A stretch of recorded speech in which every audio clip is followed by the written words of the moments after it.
Crystal field theory is the modified form of valence bond theory.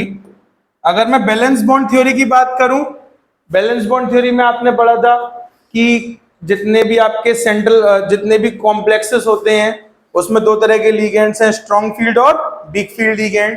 Strong field की presence में क्या होता है, इलेक्ट्रॉन्स में बैक पेयरिंग होती है, वीक फील्ड में बैक पेयरिंग नहीं होती है। स्ट्रॉन्ग फील्ड की प्रेजेंस में जब 3 इलेक्ट्रॉन्स हैं डी सब सेल में तो बैक पेयरिंग क्यों नहीं हो रही थी?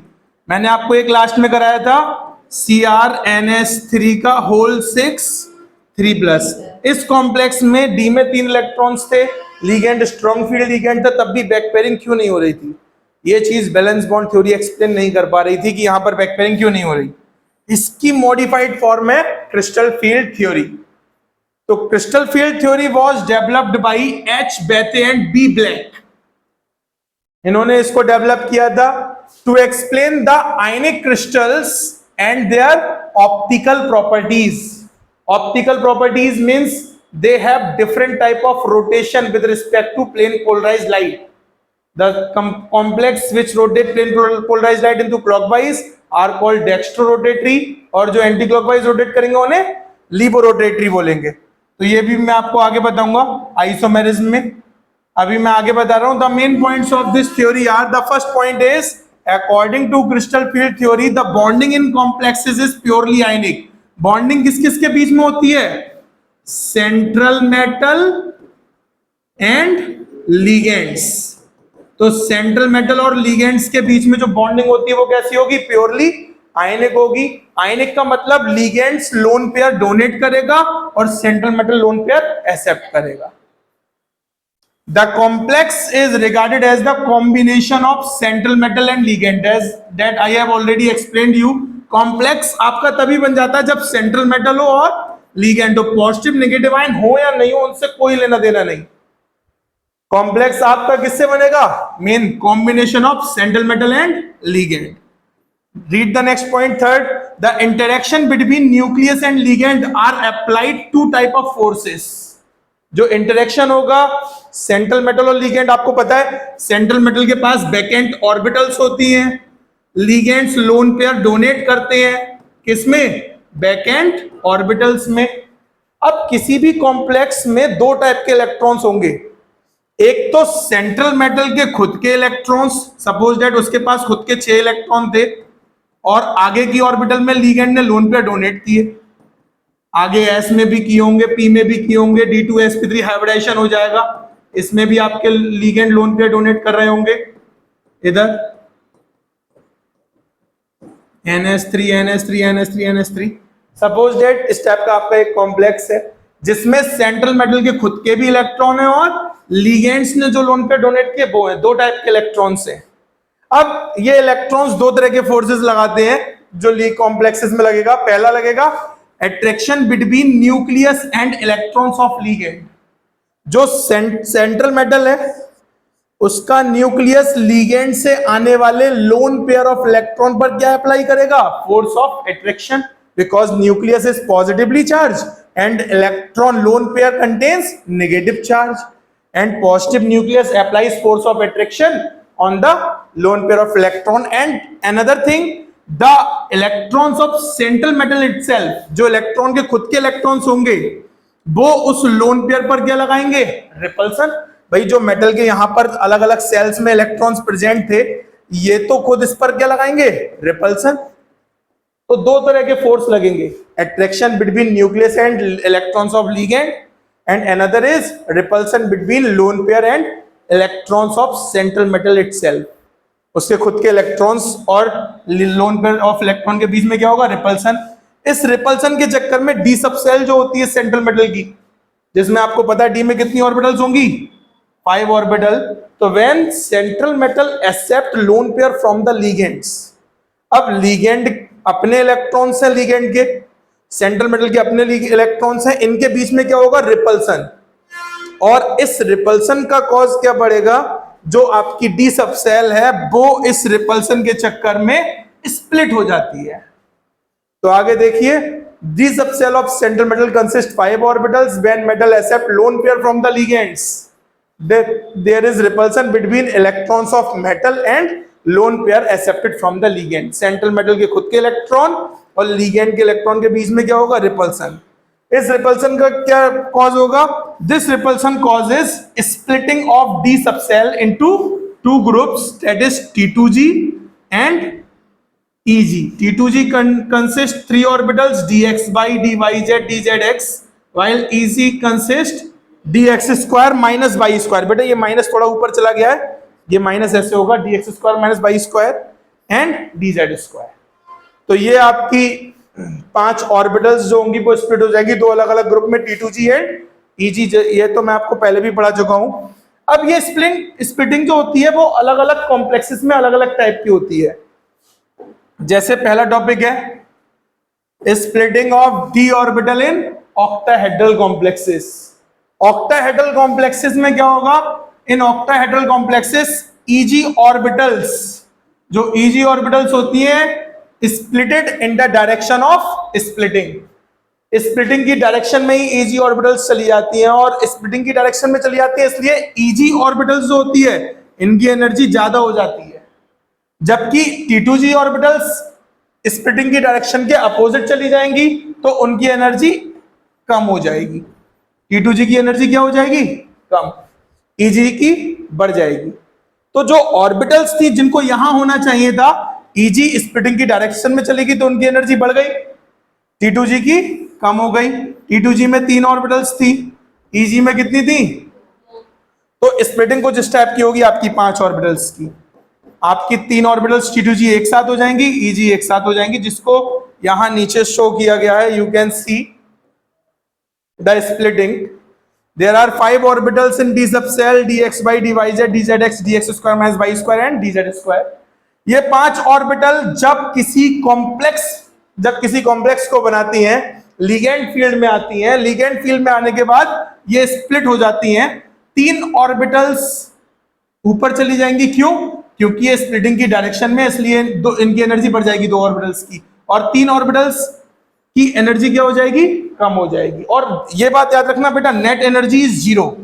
इनकी जो नेट एनर्जी है वो 0 है। आप चेक कर लीजिए, ऊपर जाने पर कितनी एनर्जी बढ़ रही है, 3/5 delta O. Delta O is shows crystal field splitting energy in octahedral complex.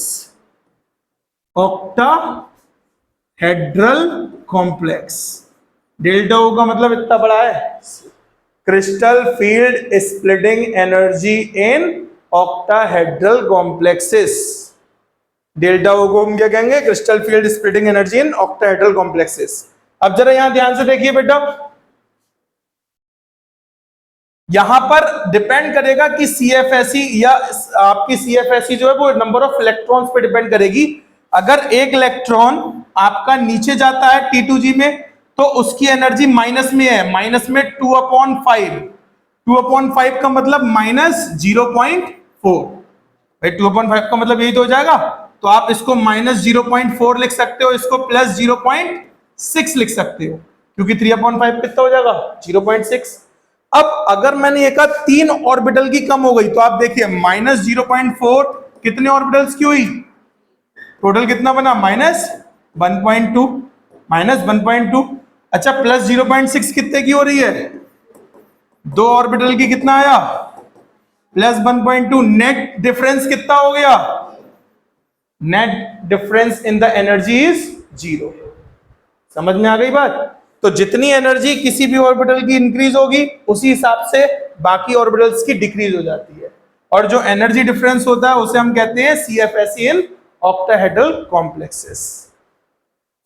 ये आपकी T2G ऑर्बिटल्स कहलाएंगी। ये जो 3 ऑर्बिटल्स हैं इनको हम क्या कहेंगे, T2G, ये लिखा हुआ भी है, और इनको क्या कहेंगे, EG ऑर्बिटल्स। T2G और EG। ऑक्टाहेड्रल की स्प्लिटिंग समझ में आ गई।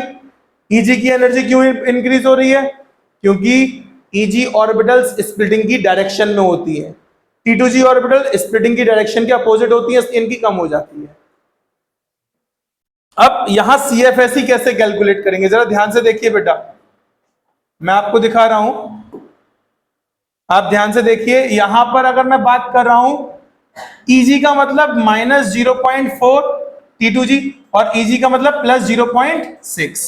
डिफरेंस जो आएगा CFSE में वो उसको हम कैसे कैलकुलेट करेंगे, -0.4 delta O, -0.4 delta O into m, where m is the number of electrons present in T2G orbitals। T2G orbitals में जितने भी इलेक्ट्रॉन्स हैं उनको हम क्या कहेंगे, m।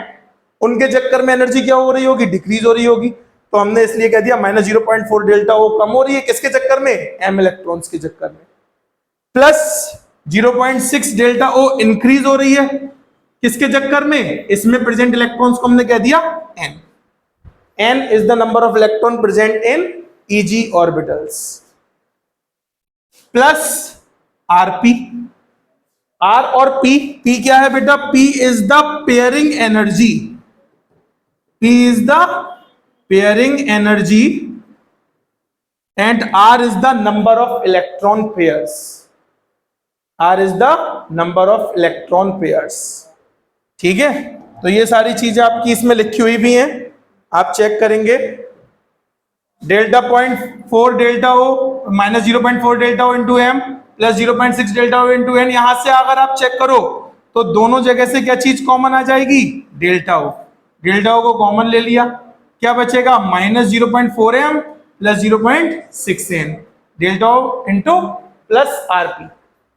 समझ में आ गई, इस फॉर्मूले से हम CFSE निकाल सकते हैं। हालांकि CFSE निकालने का क्वेश्चन केवल एक बार आया हुआ है, वो भी दिल्ली वाले बोर्ड में, अपने ऑल इंडिया वाले बोर्ड में CFSE कैलकुलेट करने के लिए नहीं आई है अब तक, लेकिन मैंने आपको बता दिया क्योंकि आपको पता होनी चाहिए क्या होगा।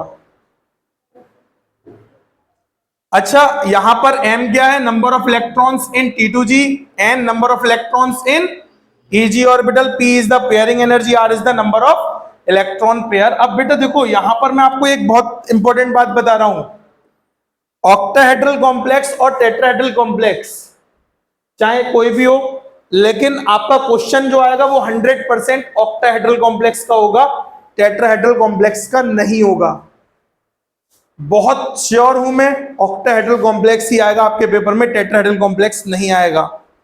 तो इसलिए इसको ध्यान से समझिए। ऑक्टाहेड्रल कॉम्प्लेक्स के लिए अगर आपका लीगेंड मैंने आपको बताया दो टाइप के होते हैं लीगेंड्स, या तो आपका होगा strong field ligand,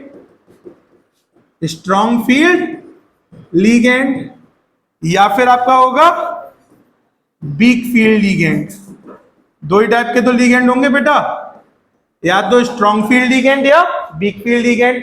strong field ligand कौन से होते हैं, कार्बन डोनर या फिर नाइट्रोजन डोनर।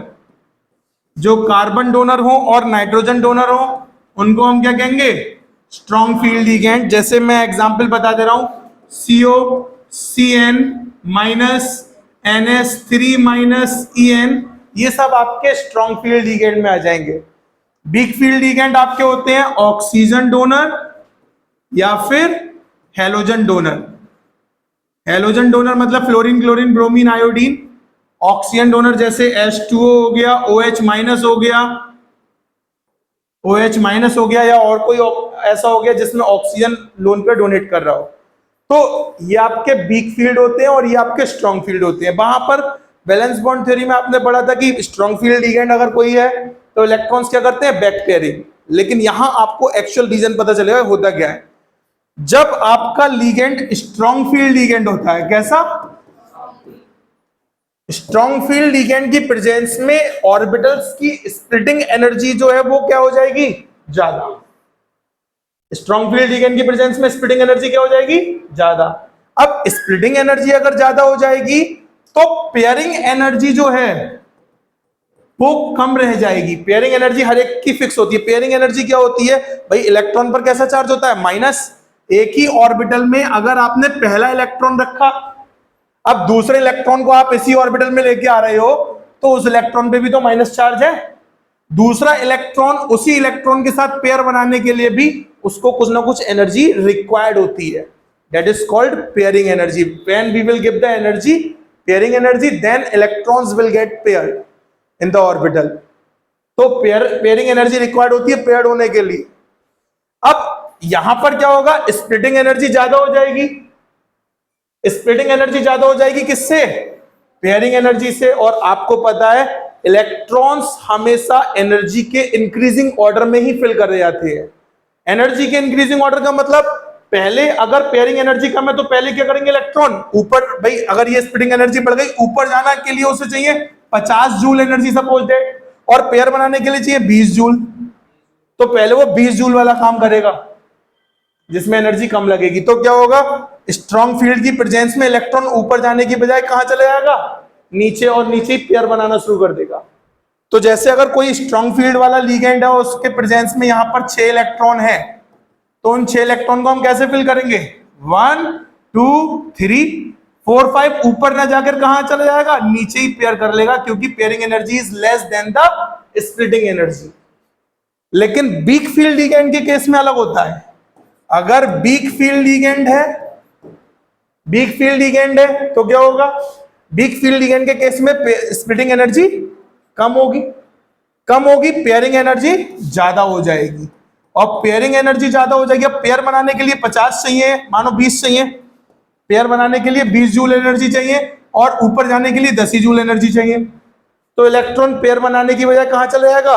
ऊपर। अब वीक फील्ड की प्रेजेंस में अगर 6 इलेक्ट्रॉन है तो आप उनको इसी तरह से फिल करेंगे 1 2 3 4 5 6। तो यहां कोई बैक पेयरिंग वाली बात ही नहीं है। यहां बस ये चीज समझ में आ जानी चाहिए, स्ट्रॉन्ग फील्ड की प्रेजेंस में पहले T2G में इलेक्ट्रॉन फिल होंगे, उसके बाद EG में जाएंगे।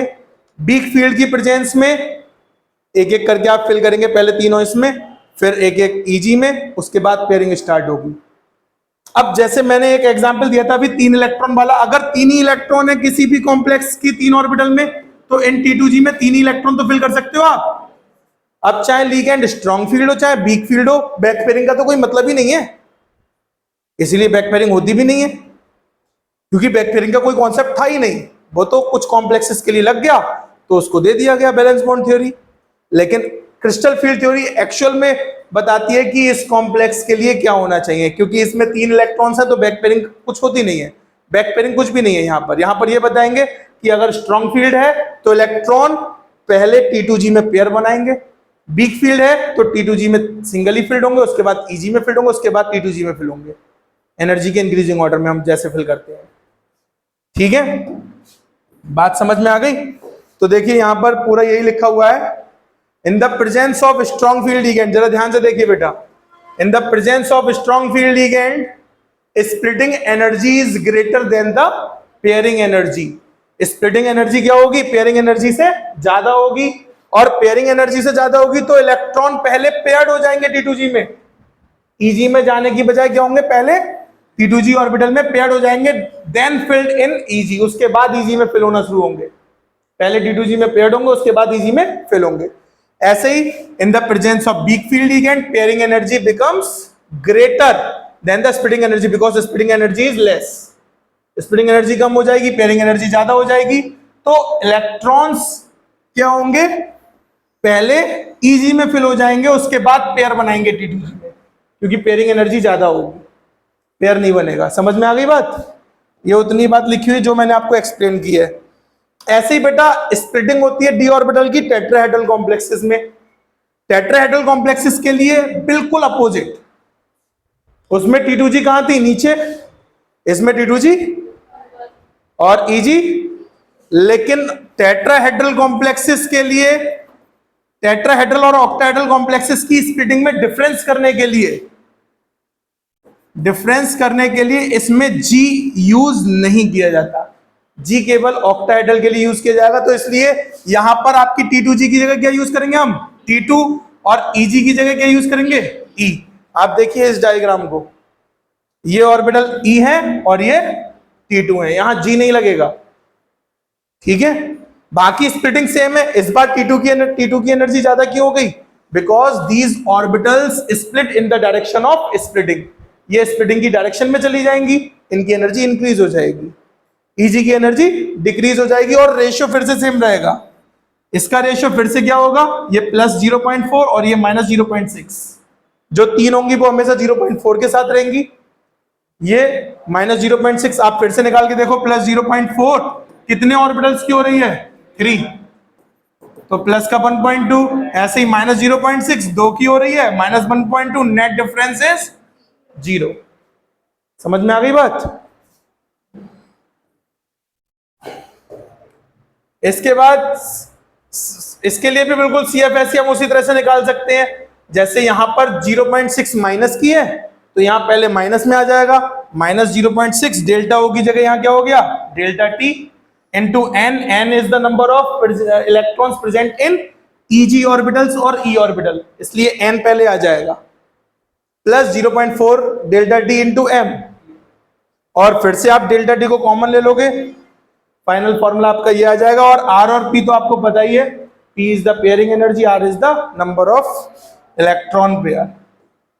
और टेट्राहेड्रल कॉम्प्लेक्सेस के लिए बेटा एक चीज और बता दूं, स्प्लिटिंग एनर्जी हमेशा कम होती है। इन दोनों के बीच में रिलेशन होता है delta T is equals to 4/9 delta O, यानी डेल्टा T जो होती है वो 0.44 डेल्टा O के बराबर है, यानी डेल्टा O बहुत बड़ी है in comparison to delta T। Delta T चाहे स्ट्रॉन्ग फील्ड हो चाहे वीक फील्ड हो, हमेशा कैसी रहेगी, कम। अगर ये कम रहेगी तो पहले हमेशा क्या होगा, पेयरिंग एनर्जी ज्यादा होगी। इलेक्ट्रॉन अगर आपके चाहे स्ट्रॉन्ग फील्ड लिगेंड हो चाहे वीक फील्ड लिगेंड हो, इलेक्ट्रॉन आप हमेशा ऐसे ही फिल करेंगे 1 2 3 4 5 6, चाहे आपका स्ट्रॉन्ग फील्ड हो चाहे वीक, इसमें बैक पेयरिंग का कोई चांस नहीं होता, क्योंकि इसके लिए स्प्लिटिंग एनर्जी कैसी होती है, कम। इसमें किसी भी तरह की कोई बैक पेयरिंग नहीं होती है। बात समझ में आ गई? अब इसके बाद देखिए बेटा, रिलेशन बिटवीन जो मैंने अभी आपको बताया था, ये बहुत बार पूछा जाता है, 100% आप लिख लीजिए, इस पे क्वेश्चन मिलेगा। ये 2023 में भी इसका क्वेश्चन आया है, 2022 में भी आया था। इस रिलेशन पर क्वेश्चन आएगा, 100% आएगा। मैं अभी आपको 2023 का क्वेश्चन बता रहा हूं, किस तरह का था। इस तरह का था कि CrNS3 का होल 6, या PT था शायद, PTNS3 का होल 6, PTNS3 का होल 6 3+, इसके लिए CFSE गिवन थी, CFSE इज इक्वल्स टू 8000। अब वो कह रहे थे PTNS3 का होल 4 2+ के लिए बताना है, 4+ के लिए गिवन है, 2+ के लिए बताना है। तो बेटा ये 6 है, 6 का मतलब कोऑर्डिनेशन नंबर 6 होता है, तो कॉम्प्लेक्स कैसे होते हैं, ऑक्टाहेड्रल। यानी जो CFSE दी है वो क्या है, डेल्टा O। ये आपको डेल्टा O गिवन है 8000।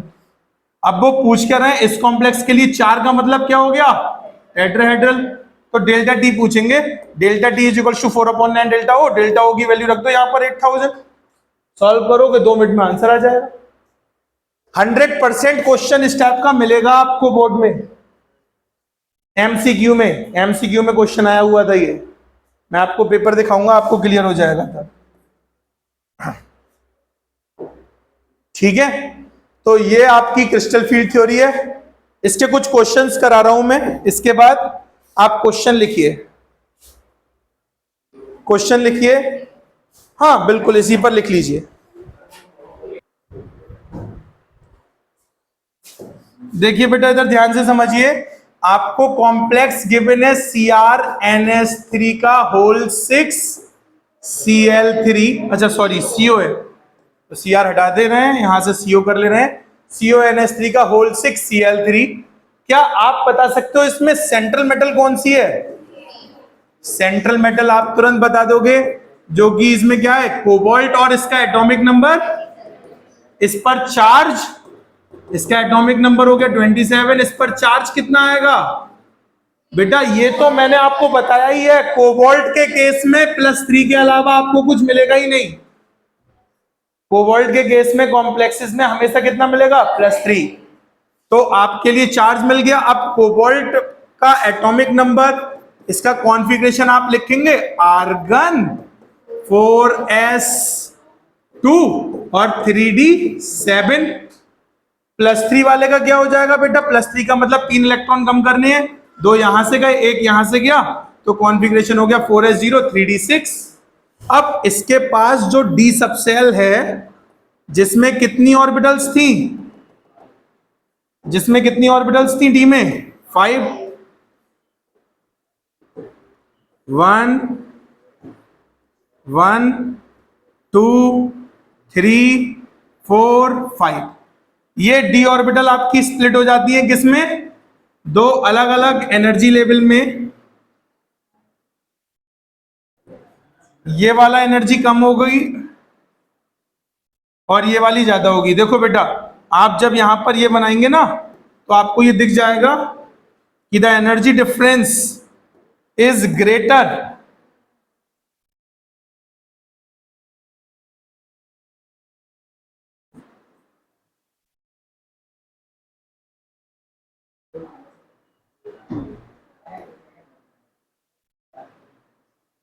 किधर एनर्जी ज्यादा दिख रही है आपको बेटा? ऊपर वाली एनर्जी ज्यादा है क्योंकि ये कितनी होगी? 0.6 डेल्टा ओ प्लस, और ये माइनस 0.4 डेल्टा ओ। यहां कितनी ऑर्बिटल्स आएंगी? 3, यहां पर 2, इनको ईजी, इनको T2G। यहां कितने इलेक्ट्रॉन्स थे बेटा? इसमें इलेक्ट्रॉन्स कितने थे? 6, 1 2 3 4 5 6। बेटा ये बताइए यहां लीगेंड कैसा है? वीक फील्ड लीगेंड है या स्ट्रॉन्ग फील्ड लीगेंड है? तो स्ट्रॉन्ग फील्ड लीगेंड के केस में आपको पता है क्या होगा? स्ट्रॉन्ग फील्ड लीगेंड, अगर आपका स्ट्रॉन्ग फील्ड लीगेंड है जो कौन सा है यहां पर? अमोनिया। स्ट्रॉन्ग फील्ड की प्रेजेंस में एनर्जी ज्यादा होती है, पेयरिंग एनर्जी कम होगी तो इलेक्ट्रॉन पेयर कर जाएंगे, और पेयर कर जाएंगे तो यहां पर क्या होगा? 6 इलेक्ट्रॉन्स आपके ऐसे आएंगे, 1 2 3 4 5 6। अब आप देखिए जरा, पहली चीज बताइए, फर्स्ट जो कॉम्प्लेक्स है 6 कोऑर्डिनेशन नंबर है तो ज्योमेट्री कौन सी होगी? Geometry is octahedral. कॉन्फिगरेशन जो मैंने पूछा है, कॉन्फिगरेशन ऑफ सेंट्रल मेटल कितना है बेटा? D6, 3D6, जिसमें से T2G में कितने इलेक्ट्रॉन्स हैं और EG में कितने इलेक्ट्रॉन हैं? 0। आपको इसी तरह से स्पेसिफाई करना पड़ेगा, T2G में 6 है और EG में 0 है।